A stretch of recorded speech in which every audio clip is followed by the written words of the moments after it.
So, what it's like to have a diabetes alert service dog and go do fun things out in public or take them on vacation with you. So let's see, Cooper is now 8 years old. We've had him for 7 years. He was trained by River's Edge Diabetic Alert Dogs in College Station, Texas. He was a started diabetes alert dog, and what that means is they did all of his public access training, his obedience, and they started him on alerting blood sugar with samples, low blood sugar samples to be exact.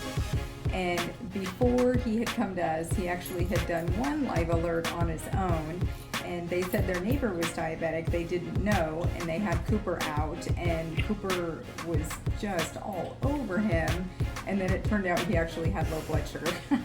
So that was technically probably his first live alert. But what happens with a started diabetes alert dog is basically you don't have to pay as much as like a fully trained live alerting diabetes alert service dog, but you have to finish that training with them. So he was mainly obtained for my son Riley, but of course I have type 1 too, so we figured he would alert me as well. Interestingly enough, we ended up with 3 type 1 diabetics in the house after Grace was also diagnosed at 12. So Cooper's been very busy ever since.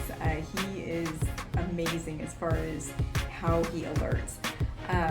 So I'm going to go back to the started diabetes alert dog. So as far as the training that we had to do with him, he's very food motivated. So anytime he was fed breakfast or dinner, it was done through training with low blood sugar samples on us. We did have to make sure that our blood sugar was normal at the time, so it didn't, mess up his training. So it was kind of difficult, and we did that for I think about 6 months, give or take. Now he started live alerting on his own, I think maybe 4 months after we got him. And I was sitting there working one day and didn't know I was low, and he came up and did his paw, and I checked and I was low. So that was technically his first live alert for us.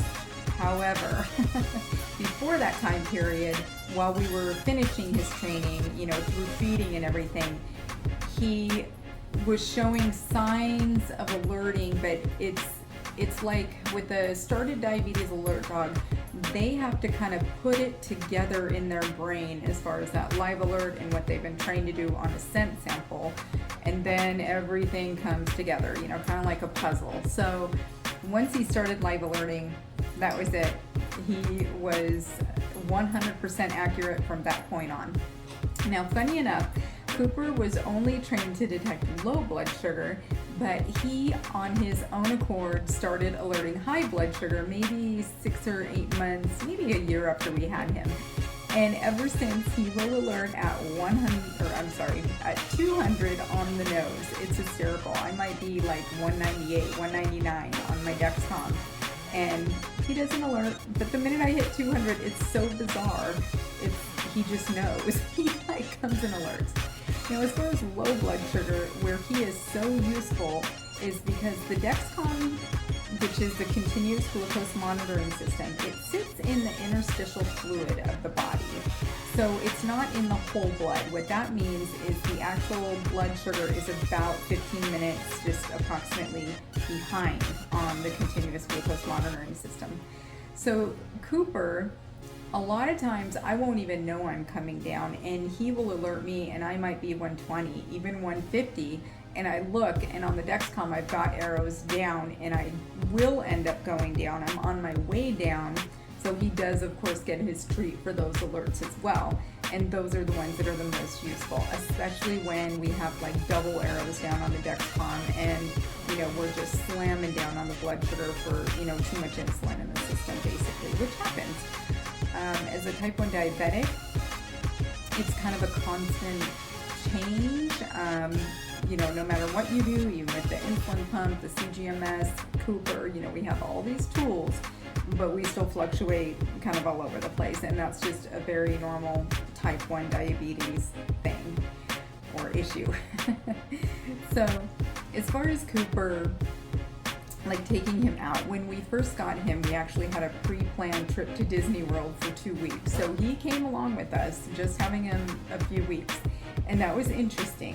That was the first time we really realized what a spectacle sometimes it is to have a diabetes alert dog, or, you know, a service dog in general, and be out in public.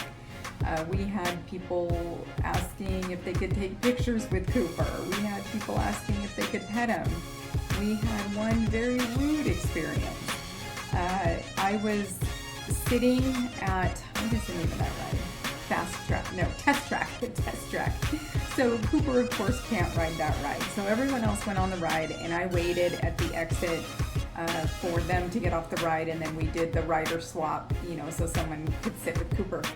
So I was sitting there with Cooper, minding my own business, and someone came up to me and actually said that it is abuse to have a service dog out in Florida, and it's too hot. Now, mind you, Cooper had a cooling vest on, which we wet every so many hours and then put it on. It helps keep him cool. He was wearing shoes, you know, his feet are protected. We offer water very frequently to him when he's out invested. And, you know, he does get breaks like this in the air conditioning when we're waiting for a rider swap on a ride. And I just remember it was so rude, and they would not let up. And I just, you know, didn't even know what to say at that point. I was kind of flabbergasted. But then they left, and, you know, that was the end of that. But, you know, 99% of people are very supportive. They ask a lot of questions, especially when you meet other type 1 diabetics or people who have type 1 diabetic kids. You know, that Cooper's been a big educational piece for, you know, people we meet in public. So that's kind of cool. Oh, hello.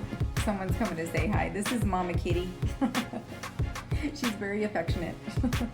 Service dogs generally retire between about 8 and 10. The amazing thing with him is he will continue to alert low blood sugar even after he is retired from his public access. And yeah, he's just amazing. I'm so thankful that we ended up getting him, and just what an amazing journey it's been the past 7 years. Thank you, Terri and Nancy of River's Edge Diabetes Alert Dogs. He is just irreplaceable. He's